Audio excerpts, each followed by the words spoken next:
Good evening student, जय हिंद।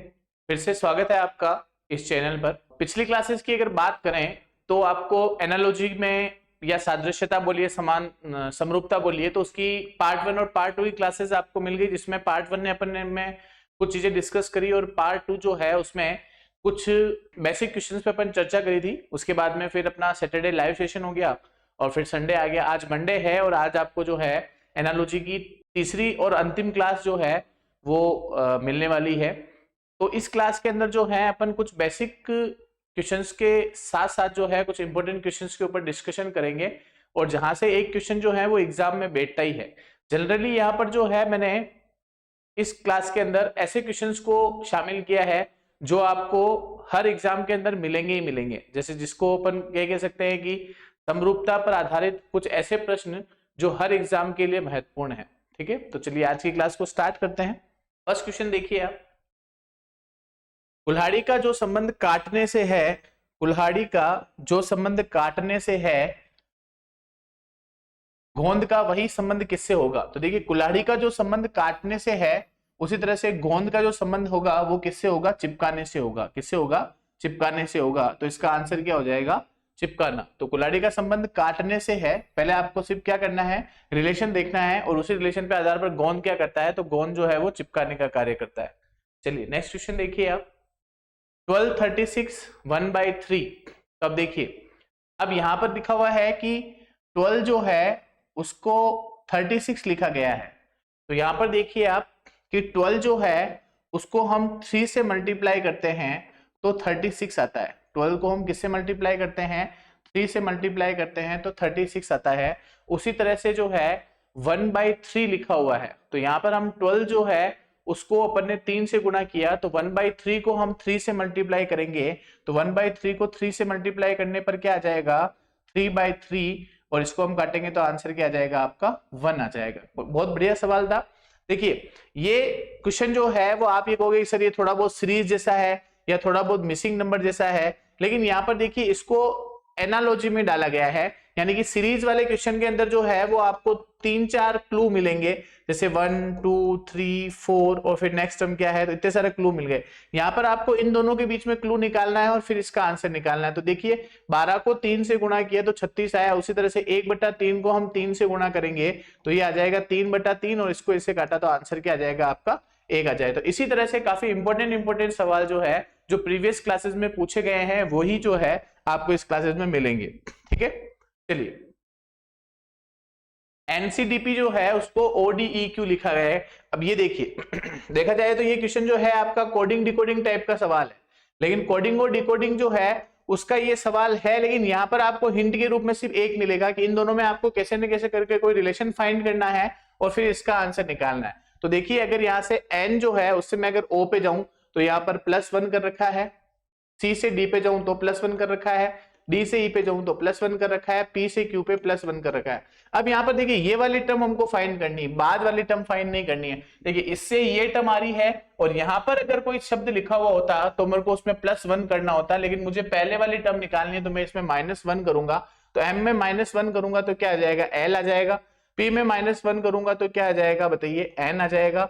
ठीक है, सॉरी, पी में -1 करूंगा तो क्या आ जाएगा? ओ आ जाएगा। आर में -1 करूंगा तो क्यू आ जाएगा, ओ में माइनस करूंगा तो एन आ जाएगा। तो LOQN इसका आंसर हो जाएगा। आंसर क्या हो जाएगा इसका? LOQN।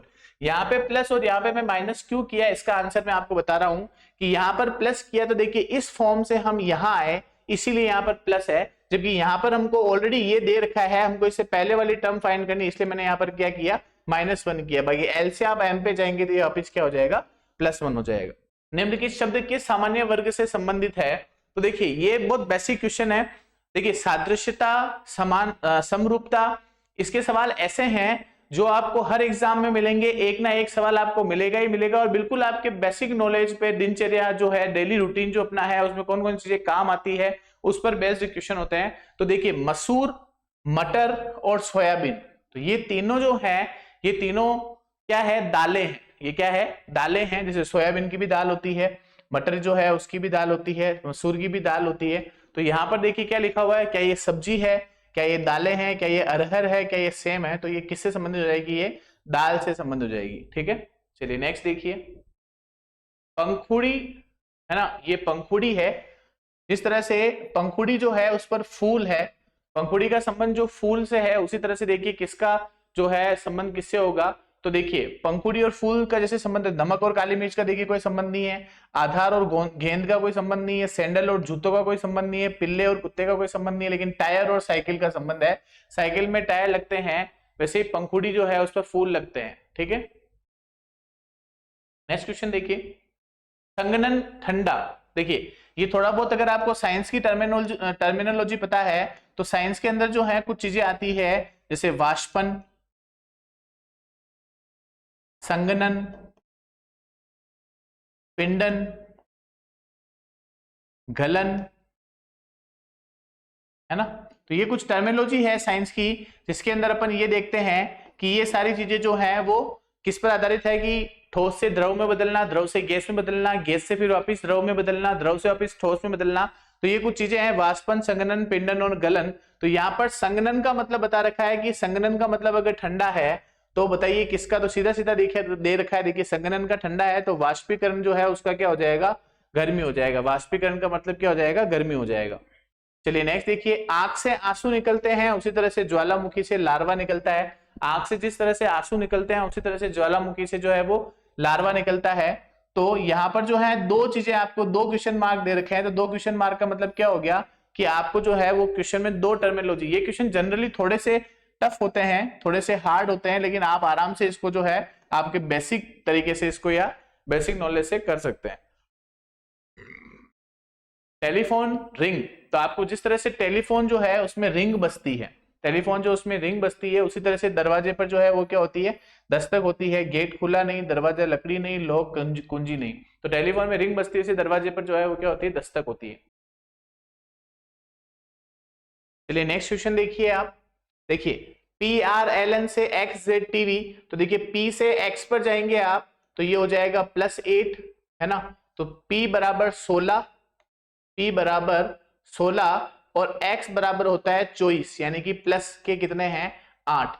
8 से Z पे यानी कि 18 से 26 + 8, 12 से 20 + 8 और 14 से 22 + 8। तो सब में क्या हो रहा है, +8 हो रहा है। तो J में अगर आप +8 करेंगे तो 18, L में आप +8 करेंगे तो 20 यानी T, F में आप +8 करेंगे तो N और H में आप +8 करेंगे तो P। RTNP, RTNP आपका इसका क्या हो जाएगा, आंसर हो जाएगा। ठीक है, तो सब में आपने क्या किया, +8 किया है। एनालॉजी पे हम लोग आ चुके हैं, कोडिंग डिकोडिंग को पढ़ाए हुए जो है वो 1.5 महीने से ऊपर हो चुका है। तो उन क्लासेस को देखिए आप, ताकि जो है वो आपके कॉन्सेप्ट क्लियर हो। इसी तरह से अब नेक्स्ट क्वेश्चन देखिए आप, ACFJ और आगे लिखा हुआ है OUZJ। तो देखिए क्या संबंध है, अब A से O पर गए हैं, तो A से O पर गए हैं, इसका मतलब क्या हुआ, 1 से आप कितने पे चले गए, डायरेक्टली 15 पर, है ना। M 13 पे, N 14 पे, O 15 पे।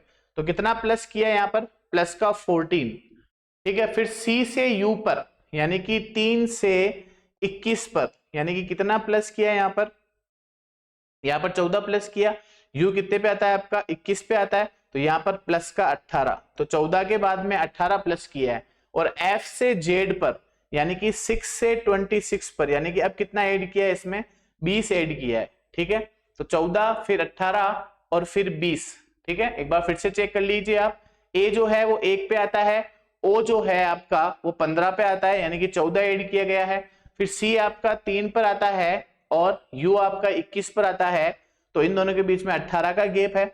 उसके बाद में F आपका 6 पे आता है और Z आपका 26 पे आता है, इन दोनों के बीच में 20 का गैप है। और J एज इट इज लिखा गया है। तो देखिए S में आप क्या करिए, सबसे पहले 14 ऐड करिए, तो S आपका कितने पे आता है, S आपका आता है 19 पे। कितने पे आता है, 19। 19 में अगर आप 14 ऐड करेंगे तो देखिए 7 तक तो ये Z पे पहुंच जाएगा, इसमें आप 7 ऐड करेंगे तो Z आ जाएगा, और 14 में से 7 गए, पीछे 7 बचे, तो 7 पे क्या जाएगा आपका, G आ जाएगा। फिर U में आप कितने ऐड करिए, U में आप 18 ऐड करिए, तो U जो है वो आपका 21 पे आता है। U कितने पे आता है, 21 पे आता है, तो 5 आप इसमें ऐड करेंगे तो Z बराबर 26 आ गया। और फिर पीछे कितना बचा आपका, 18 में से 5 गए तो 13, और 13 पे आपका क्या आ जाएगा, M आ जाएगा। इसी तरह से X में आप 20 ऐड करिए, तो X जो है वो आपका कितने पे आता है, 24 पे आता है, तो 2 तो ये और 18 आगे, यानी कि R, और फिर B ऐसा का ऐसा। तो GMRB, तो इसका आंसर क्या आ गया आपका GMRB आ गया। इस क्वेश्चन को आप फिर से समझिए, बहुत ही इंपॉर्टेंट सवाल है ये। ए से ओ पर जाने के लिए प्लस के 15 ऐड किए, सॉरी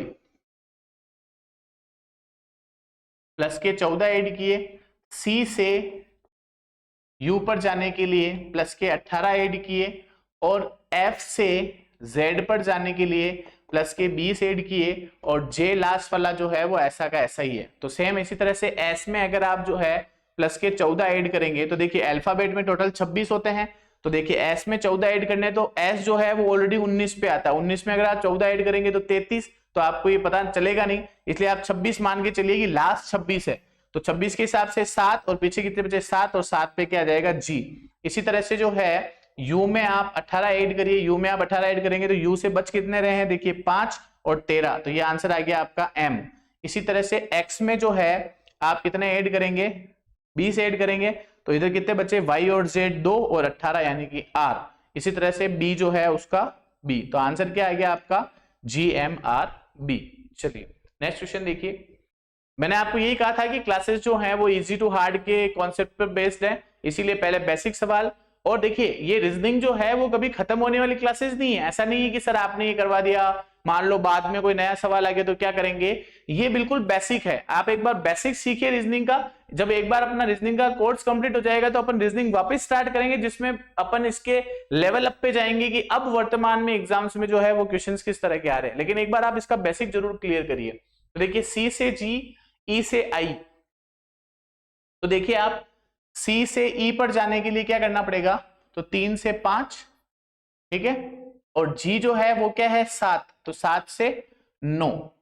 इसी तरह से देखिए +2 कर रखा है यहाँ पे और यहाँ पे भी +2 कर रखा है, तो यहाँ पे देखिए एफ में +2 करिए आप, तो एफ में +2 करेंगे तो क्या आ जाएगा एच आ जाएगा, और जे में +2 करेंगे तो क्या आ जाएगा आपका एल, तो आपका आंसर क्या हो जाएगा HL हो जाएगा।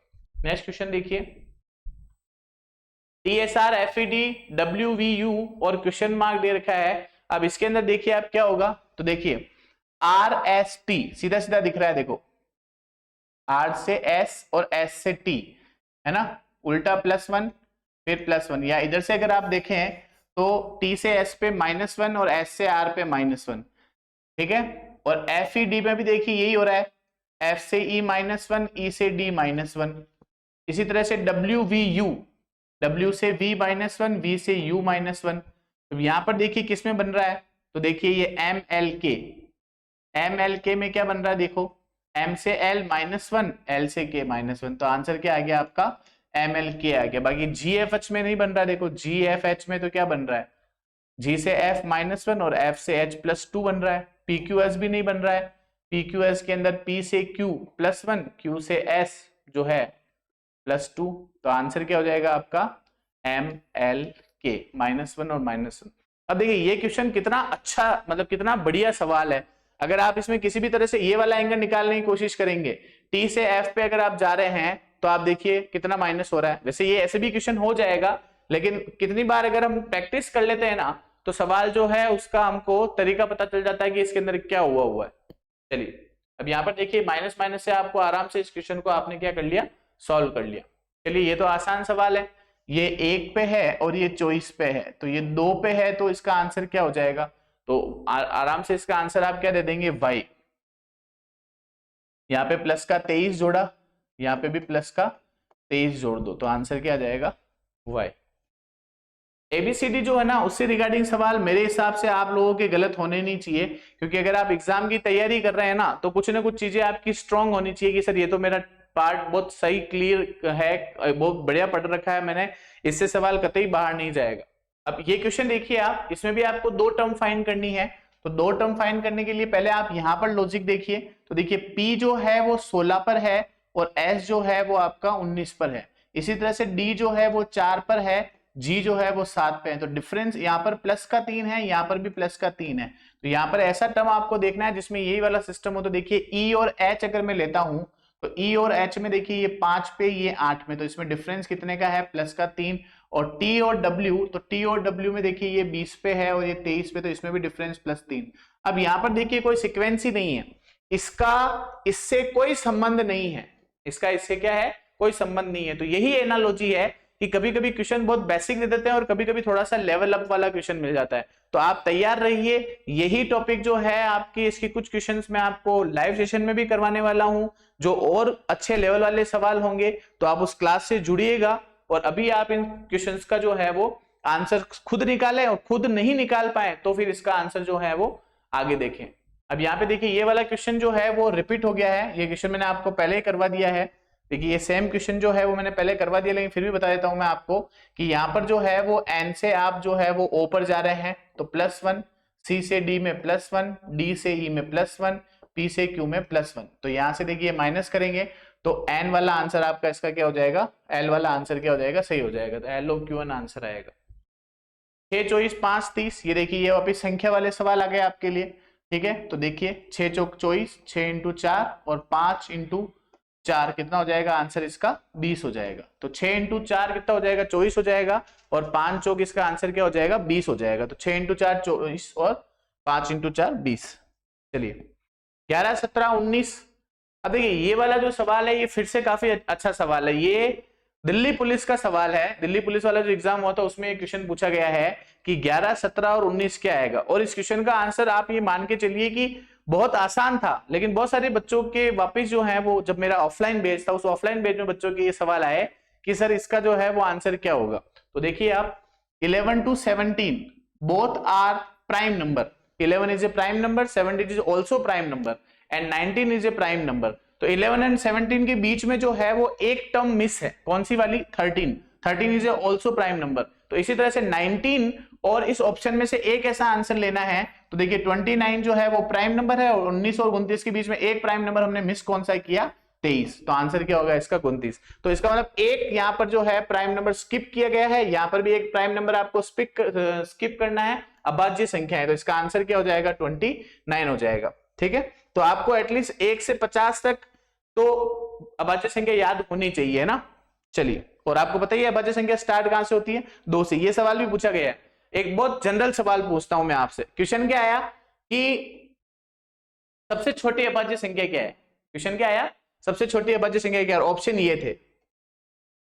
अब आप सोचो 90% बच्चे जो है इसका आंसर 0 करके आए हैं, और 9% बच्चे इसका आंसर 1 करके आए हैं। 1% आंसर बच्चे जो है उसका आंसर सही करके आए 2। सबसे छोटी अभाज्य संख्या 2 होती है, लेकिन अब सबसे छोटी पूछा तो जवाब कहां पे आता है, 0 और 1 पर। तो कुछ कभी कभी जो है वो बेसिक क्वेश्चन भी पूछे जाते हैं कि आपकी मेंटल एबिलिटी जो है वो कितनी शानदार है। ठीक है, चलिए नेक्स्ट क्वेश्चन देखिए आप। 48 से 122। तो देखिए 48 जो है वो 7 का स्क्वायर -1। इसी तरह से 122 जो है वो 11 का स्क्वायर +1। 11 का स्क्वायर 121 + 1 = 122। 168 यानी कि 13 का स्क्वायर -1। 169 - 1 = 168। तो लास्ट क्या आ जाएगा, देखिए इसमें से देखिए पहले माइनस फिर प्लस, फिर माइनस फिर प्लस आएगा। तो यहाँ पर देखिए 288 290, तो 289। 289 किसका स्क्वायर होता है, 289 स्क्वायर होता है 17 का। 17 का स्क्वायर कितना होता है, 289। 289 में एक जोड़ा तो आंसर क्या आ गया, 290 आ गया। चलिए नेक्स्ट क्वेश्चन देखिए। 211 333 356। तो यहाँ पर देखिए क्या सीक्वेंस है, 211 और 333 में 122 का डिफरेंस आ रहा है। कितने का डिफरेंस आ रहा है, 122 का। और अगर मैं इसमें भी 122 जोड़ दूं तो क्या ये आंसर आएगा, क्या नहीं आएगा। तो देखिए 356 में 8 7 और 4 नहीं आएगा। चलो और देखिए आप, देखिए इसको ऐसे करिए आप, 2 + 1 + 1 कितना हो गया, ये 4। और इसको जोड़िए आप, 3 + 3 + 3 ये कितना हो गया, 9। और 4 और 9 में कितने का डिफरेंस है, +5 का। यहां देखिए आप 3 + 5 + 6 कितना हो गया, ये 8 और 6 14, और 14 में +5 कर दीजिए, यानी कि अब जोड़ का अंक क्या आना चाहिए, 19 आना चाहिए। तो देखिए 19 किस में आ रहा है, 9 5 14 3 17 ये गलत, 4 2 7 3 10 ये गलत, 8 8 16 3 19, यानी कि आंसर क्या हो जाएगा इसका, 388 हो जाएगा। बढ़िया सवाल है। 211 को जोड़ा तो 2 + 1 + 1 4, 4 में 5 जोड़ा 9, 3 3 3 9, 3 5 6 को जोड़ा कितना आया, 14 आया। 14 में मैंने यहाँ पे ये 5 जोड़ा, वैसे 5 जोड़ा 19, 19 को कैसे लिख सकते हैं अपन, तो 3 8 8। तो देखिए आज की इस क्लास में हमने काफी महत्वपूर्ण सवाल किए, और ये सारे सवाल जो है वो किसी न किसी एग्जाम से रिलेटेड है, और आपने देखा भी होगा कि क्वेश्चन का स्तर क्या है। फिर आप कहोगे कि सर देखो वो वाले सवाल तो आ गए जिसमें आपने ये पूछा था कि अगर जो है टोपी सिर में पहनी जाती है तो दस्ताने किस में पहने जाते हैं, दस्ताने हाथ में। सर ये वाले सवाल भी आ रहे हैं, कोडिंग डिकोडिंग के सवाल भी आ रहे हैं, लेकिन ये सीरीज वाले सवाल फिर से टफ है। तो आप टेंशन मत लीजिए, है ना। आप ये सोचिए कि कुछ नहीं सही लेकिन कुछ है भी तो सही, कुछ आपको आया भी तो है। अगर आप इस तरह से कंटिन्यू प्रैक्टिस करते जाएंगे, जोड़ बाकी गुणा भाग आरोही अवरोही अगर आपको समझ में आ गया तो धीरे धीरे ये सारे क्वेश्चन जो है वो आपके क्लियर हो जाएंगे। बस आप जो है थोड़ी सी इसके ऊपर प्रैक्टिस करिए। जो पार्ट हमेशा कमजोर होता है उस पर प्रैक्टिस करनी चाहिए, ना कि उसको छोड़ना चाहिए, क्योंकि कभी कभी जो है एग्जाम में उसी के सवाल जो है वो 5-7 पूछ लिए जाते हैं। तो एनालॉजी के पार्ट 1 और पार्ट 2 को देखने के बाद में इस पार्ट 3 वाले टॉपिक क्लास को आप देखना पूरी, इसको लाइक करना, शेयर करना, सब्सक्राइब करना, उन स्टूडेंट तक पहुंचाना जो ये सवाल छोड़ के आते हैं, ठीक है। और अब नेक्स्ट टॉपिक जो है वो हम क्या लेंगे वो आपको कल की क्लास में पता चल जाएगा। अभी ये क्लास जो है आप पूरी देखिएगा, ये सवाल आप पॉज करके पहले खुद करिएगा, उसके बाद अगर आपको इसका आंसर नहीं मिले तो क्लास को आप आगे देखिएगा। अधिक से अधिक क्लास को शेयर करिए, मैं आपके लिए बहुत मेहनत कर रहा हूं और साथ साथ में बहुत इंपॉर्टेंट क्वेश्चन लेके आ रहा हूं। तो आप जो है इन निःशुल्क क्लासेस का फायदा उठाइए और क्लास को शेयर, लाइक, सब्सक्राइब करिए। धन्यवाद। जय हिंद, जय भारत।